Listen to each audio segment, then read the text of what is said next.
Good evening, everyone. Wait for a moment to make sure that we have enough to jointly say hello.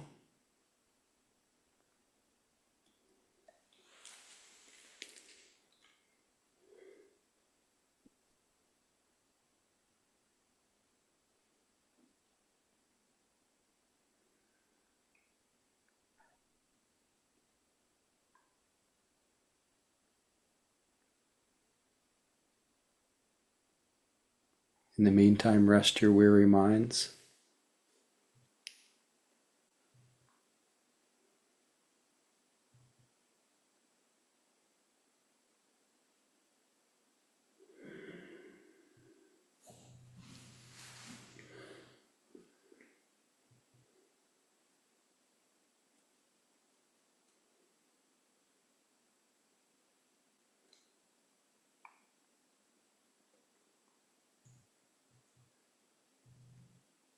Three more and we're off and running.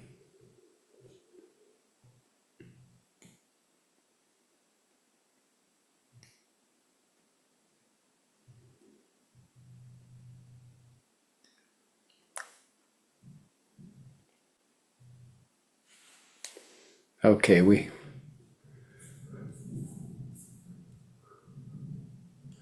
shouldn't wait. So I invite as many people who are willing to put your cameras on so that we can say hello to each other, and also just like to welcome you all to Mission Dharma Online this evening.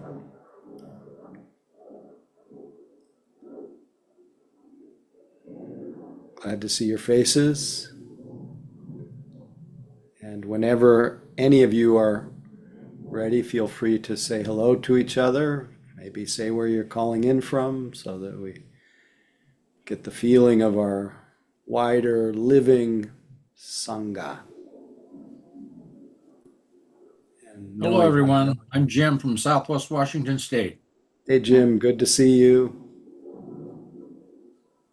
Hi, I'm Jill from Regina, Saskatchewan, Canada.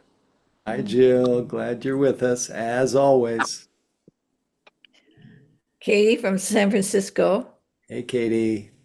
Happy you're with us. Hi, everyone. I'm Lori from Seattle. Hi, Lori. Welcome. Agnes from Edmonton, Alberta, Canada. Where's Agnes? Oh, there you are. Glad you're with us. Noemi from the mission.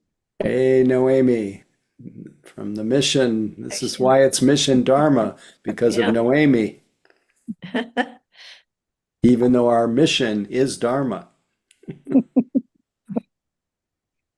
Mary Karen from Richmond. There was a simultaneous. I see sorry. Mary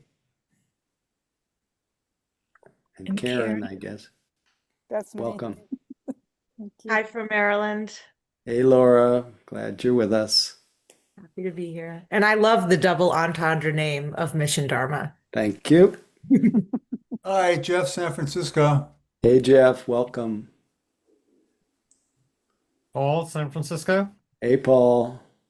Frank, San Francisco. Hey, Frank. Great that you're all with us. Mary, Austin.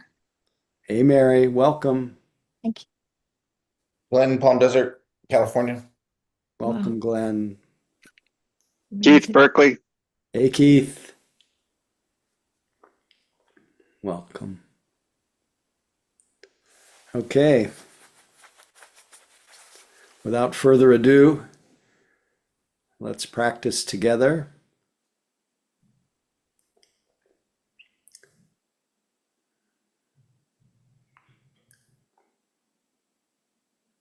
Connecting with the simple fact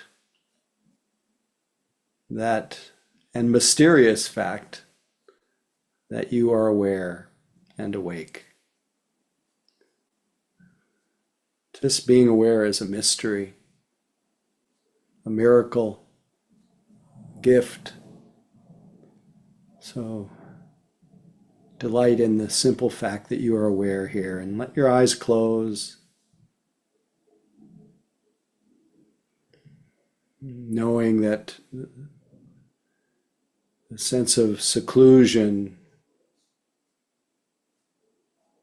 in mind and body has a nice byproduct of stilling and steadying our attention, harmonizing our mind and body. So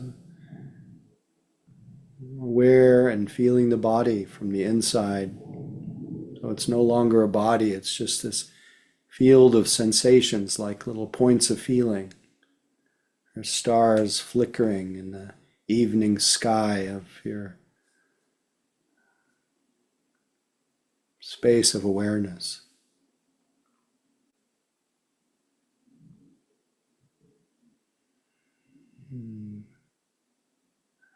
The sense of the body, once attention is very intimate and close,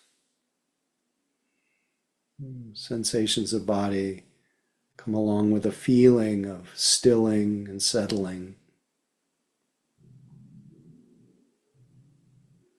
And with that stilling and settling, we feel more obviously the ways that our body breathes. Noticing how the chest or belly rises and falls.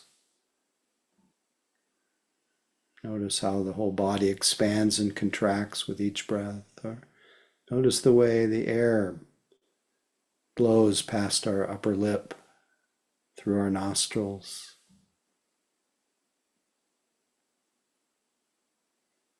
And the feeling of the nostrils or upper lip is the knowledge, is the way that it's known that the air has passed through.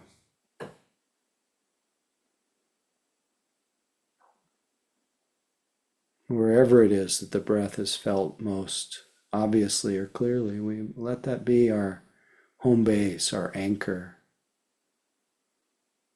knowing that there's a few byproducts of connecting and sustaining with our breath. One, it empties our mind of its usual preoccupations and it fills it with the living present. And two,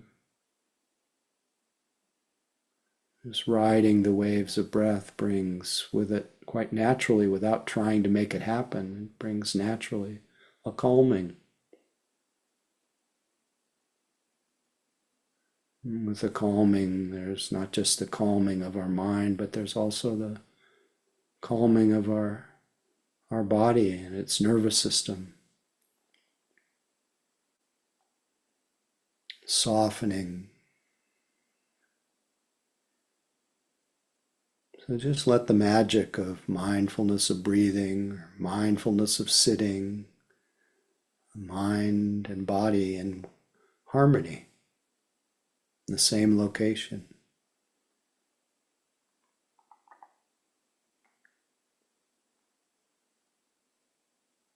And know that if your attention is with the body, there's no place to get to. Just continue to settle back into the moment and receive with curiosity, with kindness, with awe and wonder, this body's breath, this shared breath.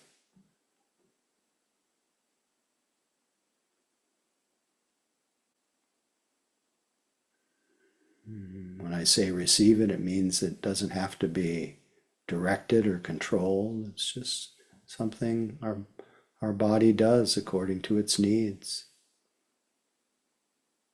We simply connect with the experience that's already happening. Connect our attention and then sustain it as long as it lasts.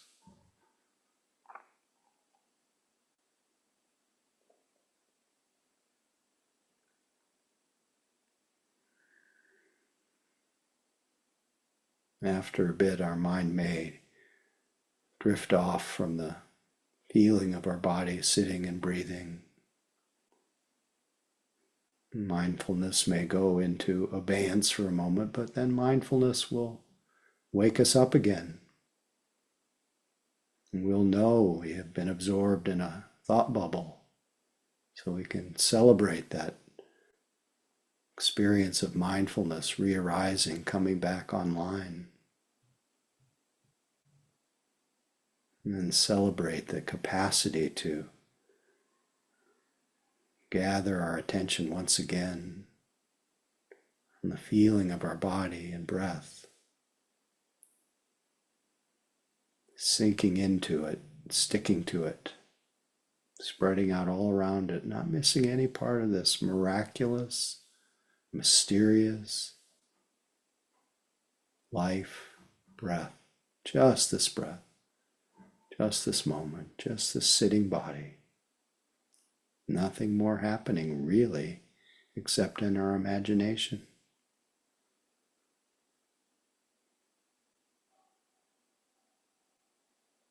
Enjoy reality.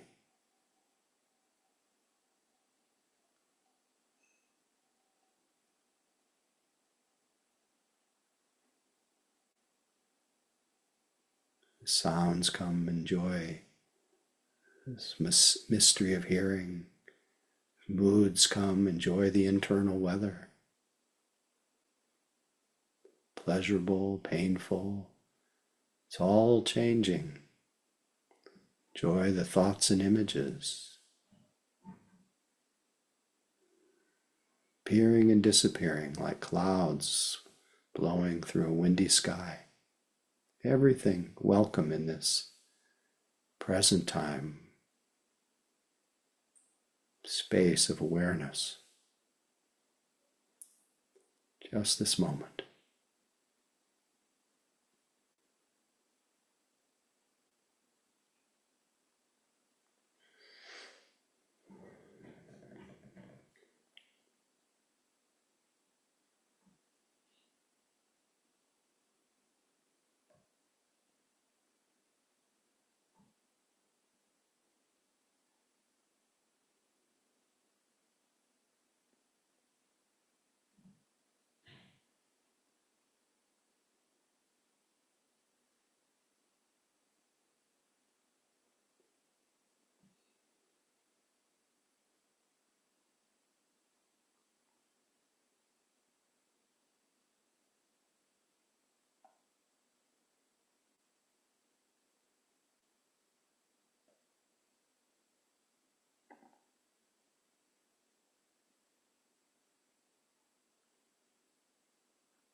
The only thing we adjust is the quality of our attention. So if you're falling into dullness, refresh yourself.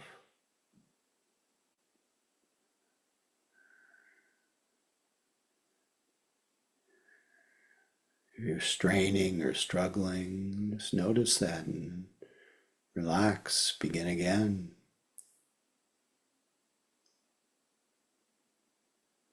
Just letting mindfulness guide your discernment of what's needed to be aware in the most welcoming, alert, gentle,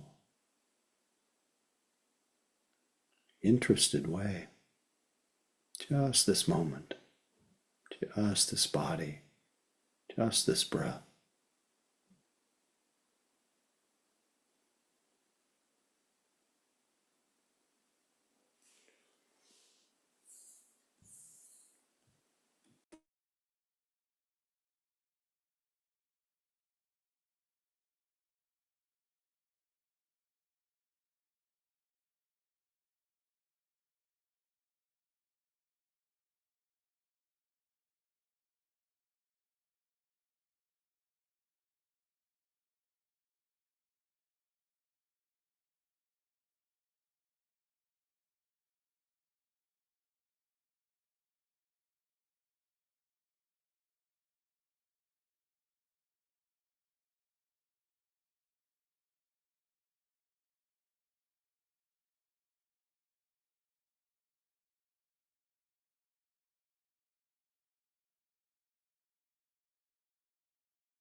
No matter how many times you realize you've been lost in thought, this is not a problem. This is a sign of mindfulness, re-arising.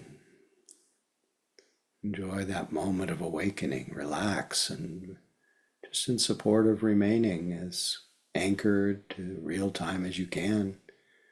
Find your body again, which is here. Find your breath, or whatever else is predominant right now. Making space for the presently arising experience, just this moment.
Pleasure to sit with all of you.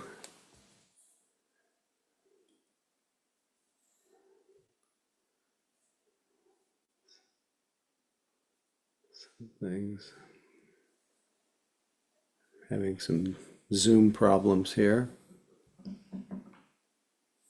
Let me know if I can help. Well, I have a few pages that are encroaching on my. There, it went away now. Thank you. Anyway, really happy to be with you, and just personally felt very supported by practicing together with you, and I really never take for granted the fact that you all show up and you support me, you support each other. It's actually a rare thing in this world that year after year, we come together, and anyway, I don't take it for granted, so just wanted to express my appreciation. And wondering though, what any of you noticed during the sitting, any questions that came up, any topics, any topics or descriptions.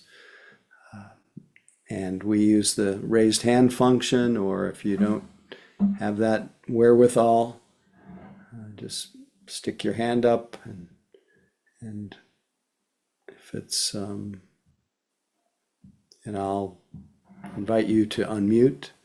Oh, Mary, there you go, Mary. Thanks for breaking the ice. Please feel free.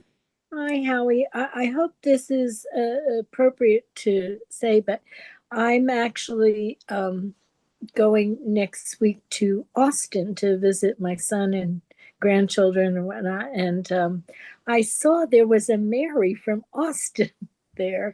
And I remembered that you used to have a group there. I don't know if you still do. Oh, I lead retreats there every year, and you Oh, you just do? go on to the website for Mariposa Sangha. Okay. Mariposa Sangha. And Mary, feel free to unmute if you want to say something. Well, I was wondering if I Mariposa Sangha. Okay. If I put my email in the chat, if Mary feels comfortable doing that, she could email me and maybe I could connect and talk with her when I'm I'd there. be thrilled. Absolutely. I'd be thrilled. Okay. I'll put I go my every email. Thursday night. Go ahead. I'll put my email in the chat, or do you want me to just say it to you? What's Well, easy? Mary, you could just message. I'm sorry. Mary. Just message Mary. Yeah, message with your Mary email. directly in the chat. Yeah. Oh, okay. I'm not sure I know how to do it, but I'll put it in the chat. I don't know how to message her directly, but I'll say for Mary. Is that what you mean? Or okay, all right. Thank you. I appreciate. Look forward to it, Mary. Okay, I remembered that you used to have retreats there, so you still have them? Oh, yes, every year, Oh, I didn't know several that. times a year in Texas. So Well, I should try and make my visit when you have a retreat. there you go. There you go. All right. Thank you all. I'll do that now. Thank you. Anyone else about your practice? You know that your comment, question, topic will be of some use to someone else. So if something's bubbling up that emerged from tonight's practice or just in your practice in general, please feel free.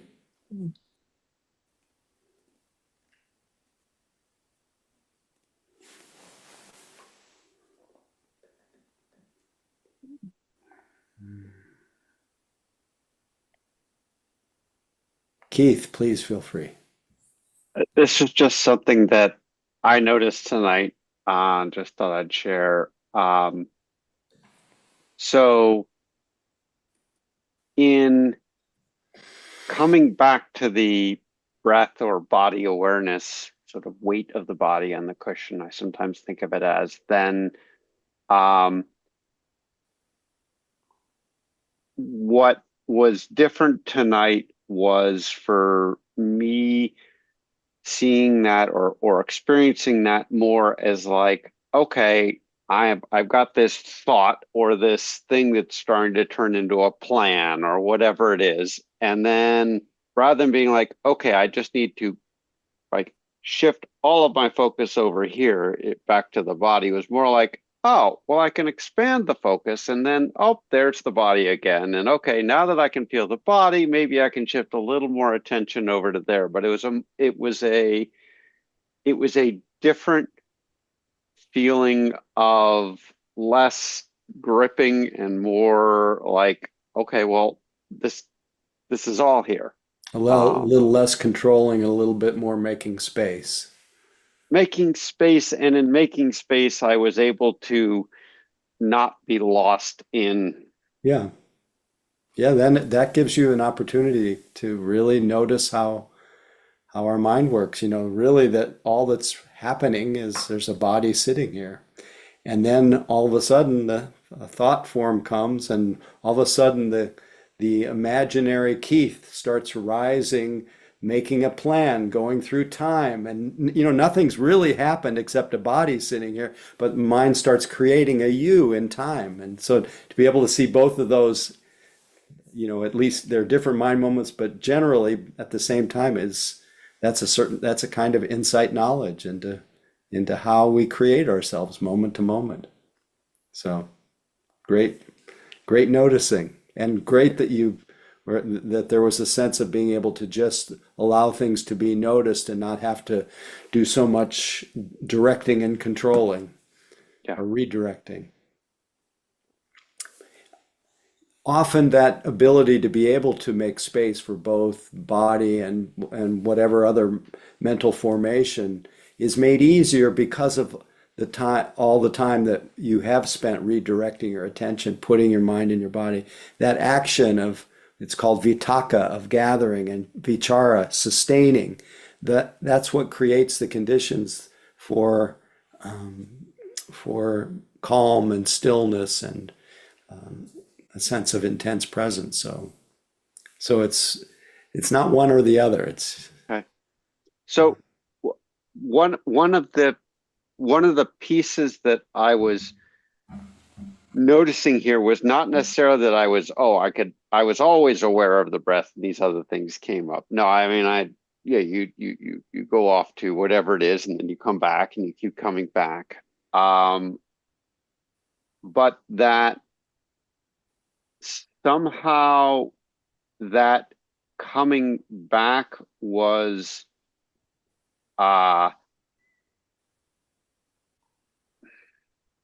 much, I'd say gentler, but it felt again less like, oh, I need to now go grip on the breath over here, and more of just like less doing and more just allowing. Yeah, sounds like. Yeah, less orchestrating and more just being aware. I get the feeling of it, even though I may not be able to put it in words, but thank you. And I'm happy for you to be free of that. I think the biggest torment of our life is the excessive doership, thinking that we have to do something, undo something, fix something, figure something out, solve a problem. And so our practice just unlearns that a little bit and helps us just know that that if we just show up, and that's completely natural to us, and with the general intention, then it doesn't take as much. Then our experience of ourselves is not a problem to be solved. It's just things being known, and there's just a little less tension involved, which I think you described. So wonderful. Anybody else, please?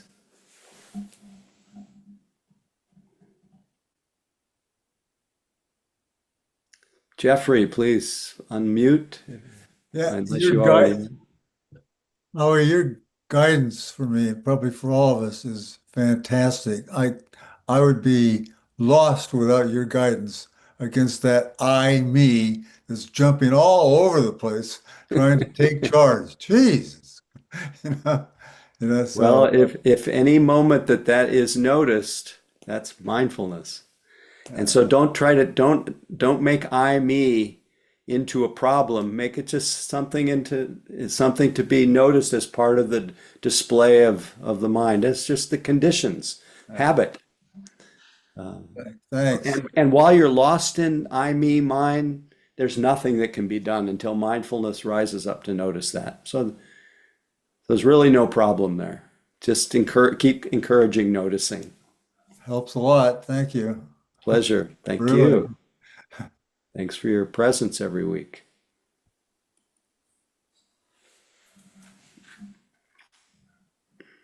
One last thought, real quick. Presence every week. This is an oasis for me to come to every week. Thank you. Oh my God, yeah, the everydayness. Wow, thank you. Thank you.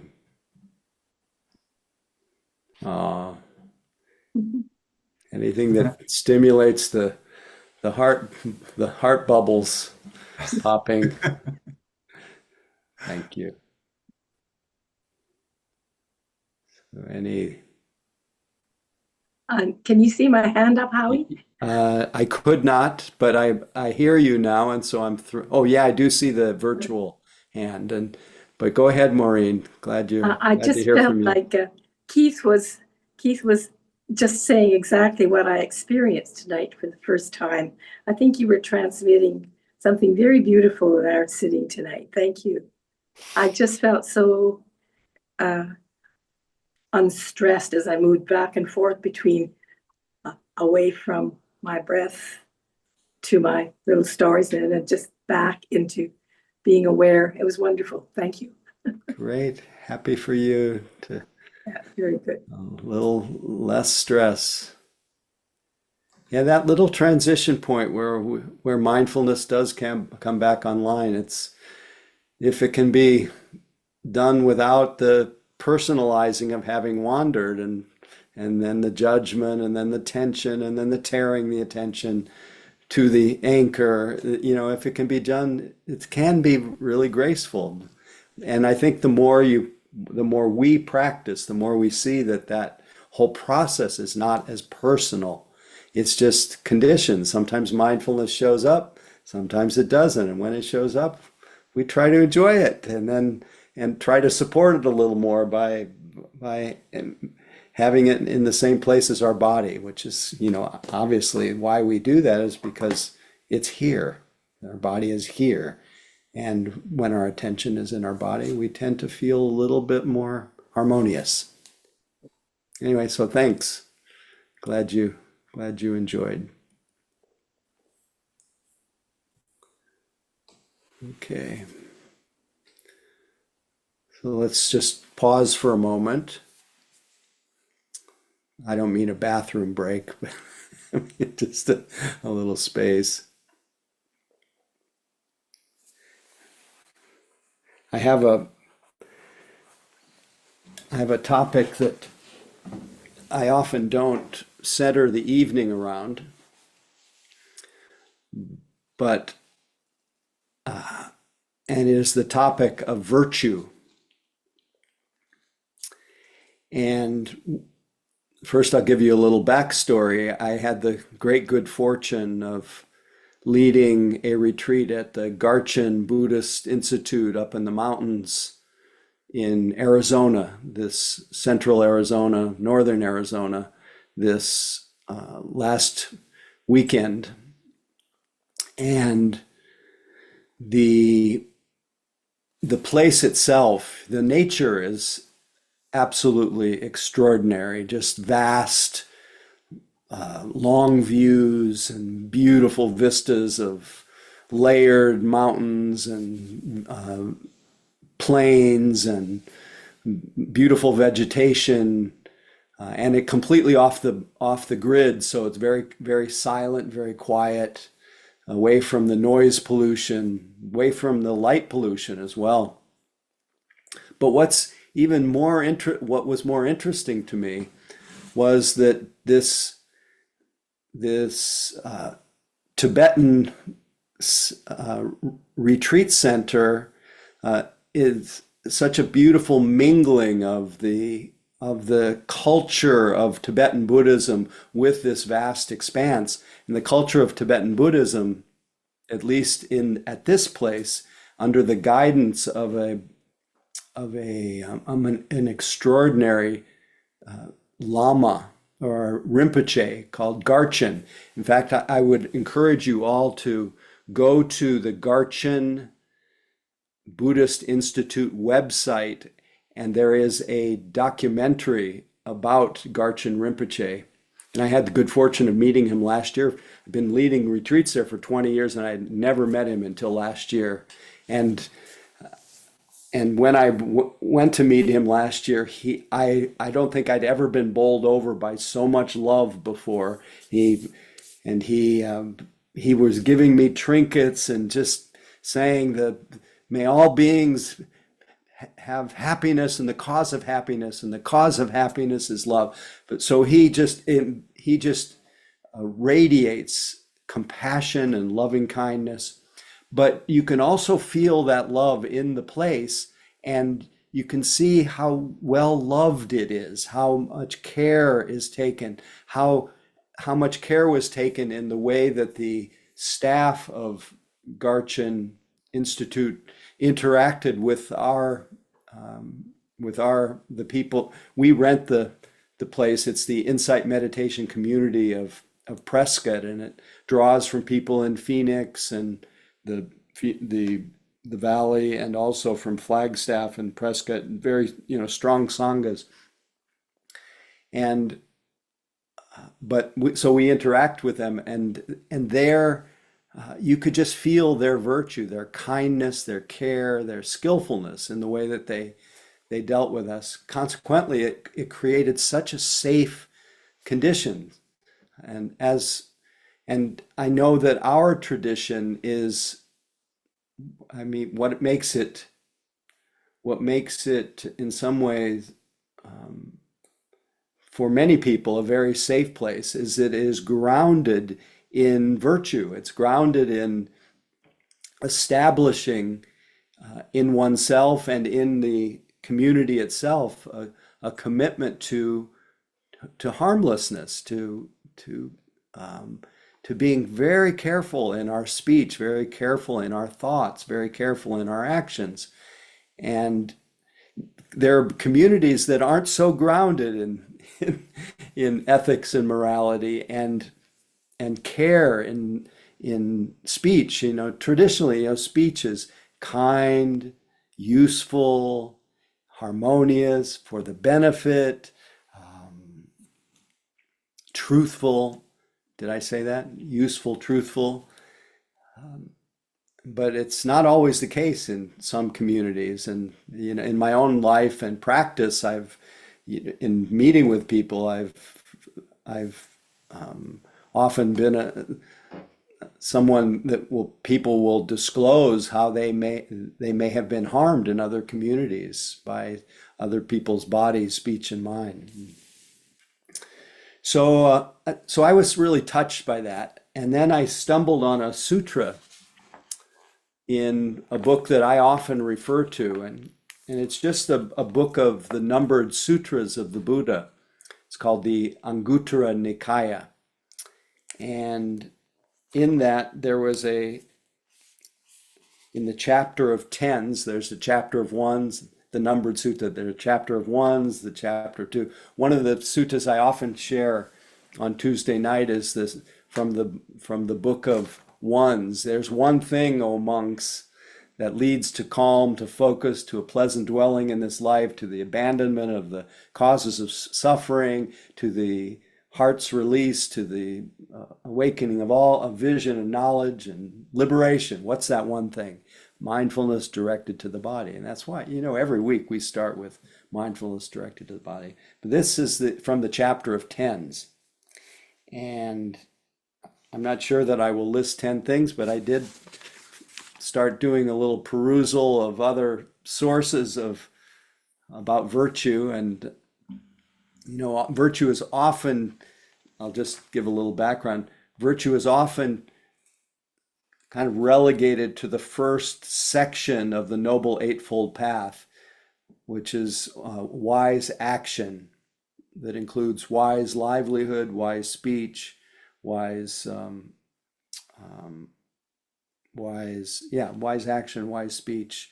Well, there's one more I'm forgetting. If anybody wants to pipe in, feel free. Wise mindfulness. No, that's in the middle section. Oh, But thank you. Anyway, there's the first basket is action and the cultivation of purity of action, and it's considered the essential ground of the practice is the practice of virtue or non-harming, because it says if you don't develop this, if you're acting in ways that are harmful with your sexuality, with your relationship to other people's property, with your speech, with the use of intoxicants, if you're not establishing a well ground in virtue, your practice can't deepen. The Buddha described it as like trying to row a boat without across a river and not untying it from the dock. So we just spin our wheels. We're not able to actually develop in the practice. Yet once this is made strong, there is a gladness in the heart. There's a joy that comes from non-harming that allows a kind of easing and a relaxation, and then a mind free of remorse. And that mind that's free then can really settle in and steadily attend to the moment-to-moment experience and experience a profound sense of an unmixed happiness, of a well-concentrated mind. And mixed with mindfulness, one can see really clearly and develop the joy of purity of mind. And then that makes possible purity of view. That makes possible the awakening of wisdom, of seeing for oneself that nothing can be clung to in a world of constantly changing conditions, that to try to cling to anything brings stress, and that everything is arising and passing selflessly, and taking everything so personally is such a great cause of stress. And none of that wisdom and then the non-clinging and the equanimity that comes from it is possible unless we begin with virtue. And there's so much emphasis on the meditation, on mindfulness, concentration, wise effort, etc. Even though wise effort also includes cultivating the wholesome, which means those things that are really those things that help your practice, and that includes wise action. But the emphasis is often on mindfulness and concentration, on equanimity, and it's much more, the path is often more associated with meditative insight. And sometimes the part about virtue is left out. And so maybe this sutra on virtue will inspire you, or maybe you'll say to yourself, wow, the way they wrote those sutras, it just put me half asleep, and let me just practice. But anyway, here it is. On one occasion, you have to be patient here. That's one of the 10 great virtues, one of the paramis. So let me just say, after having talked about virtue being associated with wise action, virtue is really seen as anything that you do with your mind, with your body, with your speech, that is beneficial to you and beneficial to others. It's very similar to merit. It's considered meritorious. That's why we say you want to accrue merit in your practice. That just means create a field of, it's basically a field of goodwill, of non-harming. So here it is. On one occasion, the Blessed One, that's the Buddha, by the way, was dwelling in Savatthi, in Jedda's Grove, Anathapindika's monastery. Anathapindika was a big benefactor to the Buddha.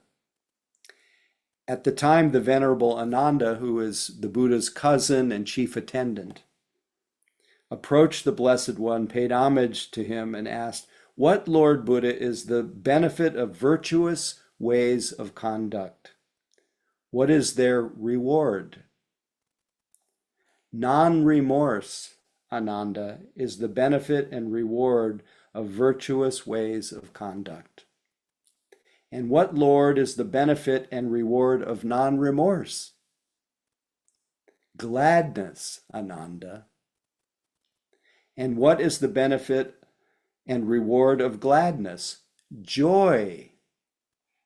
And what, Lord, is the benefit and reward of joy? Serenity. And what, Lord, is the benefit and reward of serenity? Happiness. And what, Lord, is the benefit and reward of happiness? Concentration of mind. And what, Lord, is the benefit and reward of concentration? Knowledge and vision of things as they are. So seeing deeply into reality. And what, Lord, is the benefit and reward of knowledge and vision of things as they really are? Revulsion and dispassion. Revulsion means the letting go of the misplaced faith that we put in things that change, in sense pleasures. It means that you don't give them up, you see that they go away. And so it's called revulsion. I don't think it's, in English, the word is nibbida. And I don't think revulsion is really the word, because it's a kind of renunciation, but it's joyful. It's not something that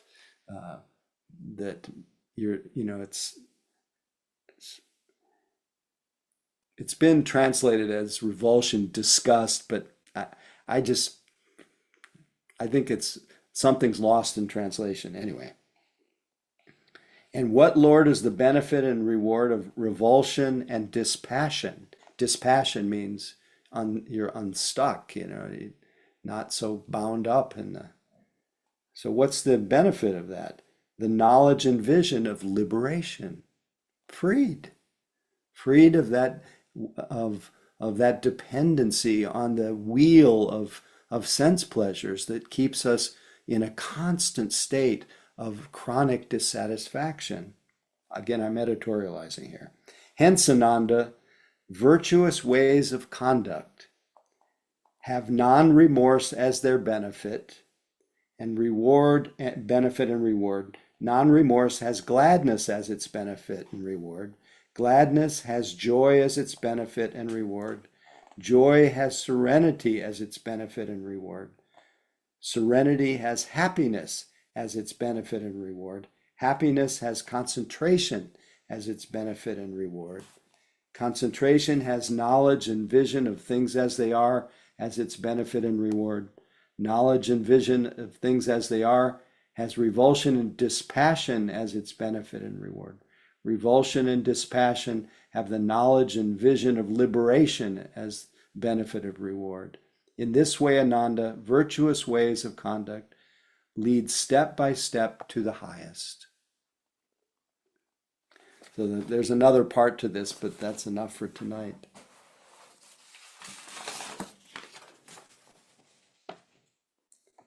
So Ajahn Chah said the path consists of virtue, concentration, and wisdom, the framework for training the heart. Their true meaning is not to be found in these words, but dwells in the depths of our heart. However, if the factors of the Eightfold Path are weak or timid, the defilements will possess our minds.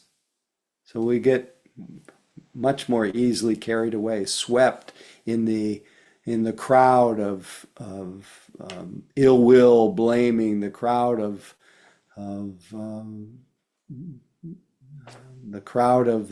wanting mind, the crowd of the consumer machine that needs to keep us greedy to keep going, as one teacher put it. If the path is strong and courageous, it will conquer and destroy the defilements.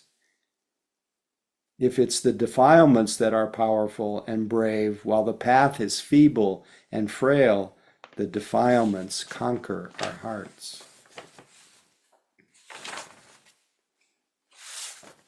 So here's what he finally says: as our practice develops in the heart, these two forces have to battle it out every step of the way. It's like there are two people arguing inside our minds, but it's just the path of Dharma and the defilements struggling to win domination of the heart. As long as we're able to see clearly, the defilements will be losing ground. But if we are shaky whenever defilements regroup and regain their strength, the path will be routed as defilements take its place. The two sides will continue to fight out until eventually there is a victor and the whole affair is settled. It's an interesting way of framing the path. As you've probably all heard many times, a wonderful story from the Cherokee grandfather who was teaching his son about life. He said, "A fight is going on inside of me. It's a terrible fight, and it's between two wolves. One is evil. He has anger, envy, sorrow, regret, arrogance, self-pity, guilt, resentment, lies, false pride, and ego." He continued, "The other is good. He is wisdom, joy, peace, patience, serenity, determination, humility, kindness, empathy, generosity, truth, compassion, and faith. The same fight is going on in you and inside every other person too." The grandson thought for a minute and then asked his grandfather, "Which wolf will win?" And the old Cherokee simply replied, "The one you feed." So of course, our practice, we encourage ourselves every day, hopefully, to feed as it's said in the teachings on wise effort, feed the wholesome and maintain the wholesome. Abandon the unwholesome or overcome the unwholesome, the things that cause us so much stress and the world so much stress. And then make our mind so happy and strong that it prevents the unwholesome from arising. That one's a little bit trickier to talk about, but you cull together enough moments of steadiness, enough moments of mindful attention, it doesn't allow the hindrances to overtake your mind. And what are those defilements or hindrances? The chronic tendency to want what we don't have. That keeps reinforcing a feeling of lack, and then a feeling of restlessness and a feeling of worry about whether or not we'll get what we want. Another defilement is ill will, irritation, blame. It's so funny, I was looking at all this today, and then I got a little cranky with my wife this evening, and I could just immediately feel my body contract and that just need to take my own medicine every single day. And it was wonderful that I had been mingling with these teachings on virtue, because it brought my what I considered my unwholesome actions of body, speech, and mind. It brought it into much more clear relief. And so it's a good thing to have this intention just every day in our minds. Howie, there was a question in the chat as to what translation you were reading from for the Anguttara Nikaya. Oh, it is Bhikkhu Bodhi's compilation. It's Bhikkhu Bodhi and Nyanaponika Thera. I'll put it up to the screen and you can see the book. I think it has a different cover now. This one's quite old. Can you hold it up a little higher so we can see the bottom? Thank you. Perfect.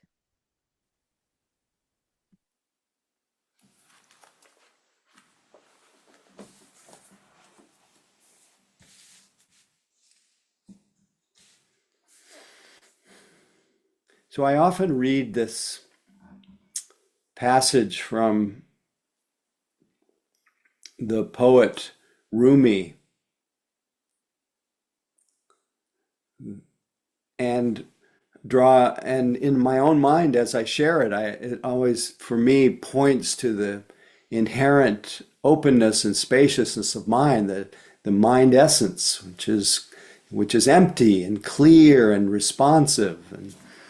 But I read it tonight before the evening, and I thought, this is really a call to virtue.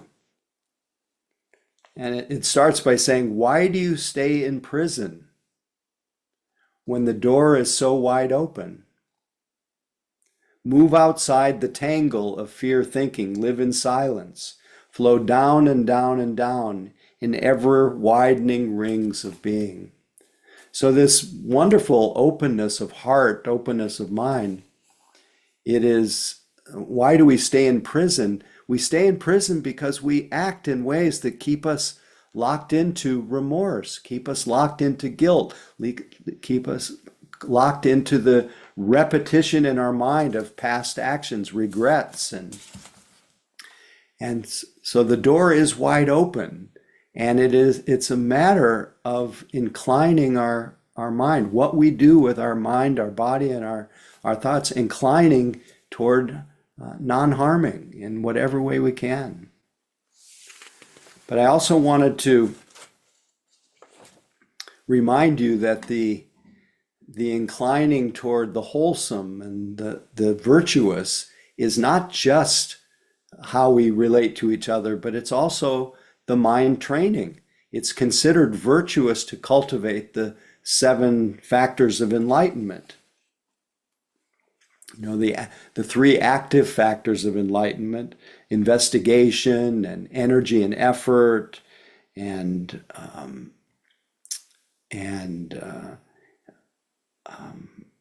wait, what's the third one? Investigation, energy, and joy. And then the passive ones: concentration, calm or tranquility, and equanimity. And then the one that balances all of them is moment-to-moment mindful attention. So these, even though they're considered the qualities of the heart and mind that flow when a mind is awake, and that one can adjust and develop in our meditation practice, these are also considered virtuous. They help us and they help the people who have to live around us, these qualities of the heart, because we're always radiating the state of our own mind and the quality of our own mind. That's probably what we, more than any words or actions even, it's the quality of our being. It's how we are that is impacting the world almost more than what we, I don't know how to compare it to anything, but we're making a huge impact. But there are 10, several lists of 10 virtues. And the top of every single list of what's virtue is not taking any life, is having a reverence for life. So for those of you who wonder, what are the virtuous acts? Not taking what is not freely given. These are basic training guidelines and precepts. Abstaining from any kind of harm caused by our sexuality. Not giving people the gift of their bodies being safe. Exploiting others.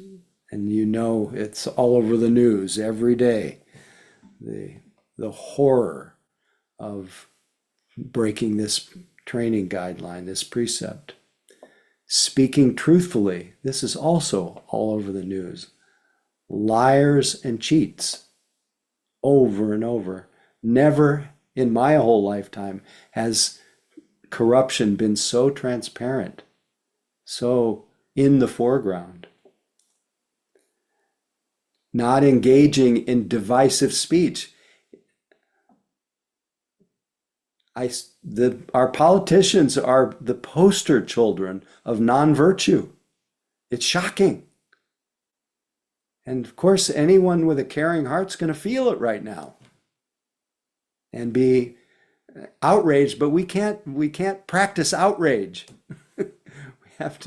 we have to be examples. This is why we train to be examples of virtue instead of getting caught in the loop of becoming just as awful as the ones in power. Speaking gentle words. It's interesting how this list of 10, 4 out of 10 have to do with speech. Telling the truth, not engaging in divisive speech, speaking gently, not gossiping. But traditionally, it is telling the truth, it's saying what's true, saying what's useful, saying what's timely, saying what's for others' benefit, and harmonious. So if we just practice that one alone with the people who we engage with every day, and I felt tonight immediately when I did not do that. So we're all works in progress, so no blame in this, because we're all conditioned by these forces, and it's like the wolves that are the wolf side of us, the not so wholesome wolf, it's challenging to not be sucked into that orbit. So let me continue. Not coveting the wealth of others, giving up ill will. We've already talked about that. And then holding wise views, having a wise relationship with this world of change. And that essentially means don't fall into the common misperceptions that cause us to wander endlessly. So don't take what is impermanent to be permanent. Don't take what is unreliable and unsatisfactory because it changes to be a source of happiness. And don't take that which is not personal to be personal. And then be in harmony with the fact that if you're born into this world, there will be stresses, there'll be pain, there'll be suffering. And what causes it to compound and increase is our chronic tendency to want things to be other than the way they are. And we can learn how to release that state of waiting and wanting, and hoping and expecting, and we can actually cultivate this path that leads to more happiness and joy. So let's see.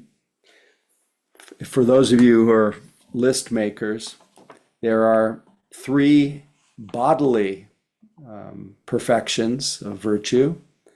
There's protecting life. There's giving generously, being generous in your thoughts, your words, your actions.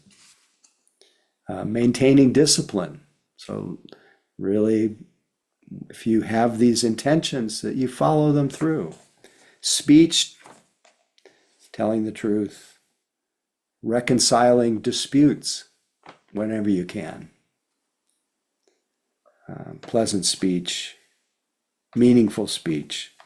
And then with your mind, generosity, loving kindness, equanimity, understanding the Four Noble Truths. I think you get the point. So may we all grow in virtue. And while we're at it, may we all grow in concentration, mindfulness, and effort. And may we all grow in wisdom, the culmination being equanimity and liberation. And may all beings everywhere benefit by our practice. So that's all I have for right now. I'd like to pass it over to Catherine if you have Yeah. any Yeah, thank you. words. And Yeah, please very- hang in there with us until Catherine's finished. Sorry to interrupt you, Howie. No Very problem. quick announcements. There will be a half-day retreat at 2929 24th Street. Is that at the SF Dharma That- Collective? that's Yeah, right. SF Dharma Collective at Alabama and 24th Street on Saturday, December 13th from 9 to 1. And the information is in the chat, and I believe it is either in our newsletter or will be next week as well. Yes, and I think it is on, Mary, I know you're with us tonight. It has been the Eventbrite has been set up, so if you click the link in the chat, it will take you to the Eventbrite and it will be in next week's reminder. I just signed up. It works. Yay! And before that, I don't know if there's any space left, but I'm doing a 4-night retreat, the 8th to the 12th at Spirit Rock. So please, if you'd like a little sustained period at Spirit Rock, it's a beautiful time of year to practice there. And so just before, and then the half day right after the retreat. So come one, come all. Please continue, Catherine. Yeah, there's one more in January 5th through 10th at Spirit Rock as well. And all of that info is both in our weekly email and also in the chat. And thank you in advance for any, Donna, you feel moved to offer to support Mission Dharma and to support Howie and this tradition of freely given teachings over so many thousands of years. Thank you all. The way you, to Catherine. provide Donna is in the chat. And just know that Catherine is providing Donna by being our co-host tonight. And so there are many ways of practicing Dana. It's being, any of you want to feel like you could like to join our board of directors, and many ways to offer, or maybe even be the co-host on a Tuesday night, all welcome. But also thanks in advance for your financial support. So last but not least, please feel free to unmute and say good night to each other. Thank you, Howie. Night, Pleasure. everyone. Thank you. Thank you. Bye, everyone. Bye, everyone. Thanks, Good Howie. night, all. Yes, Thank you. everyone. Pleasure. Be Sweet well. dreams, everyone. Thank you. Good night. Everyone. Night. Thank you. Practice. Thank you, Practice. Catherine. See you later. Bye, Genevieve. I saw you. Thank you, Howie. Take care. Thank you.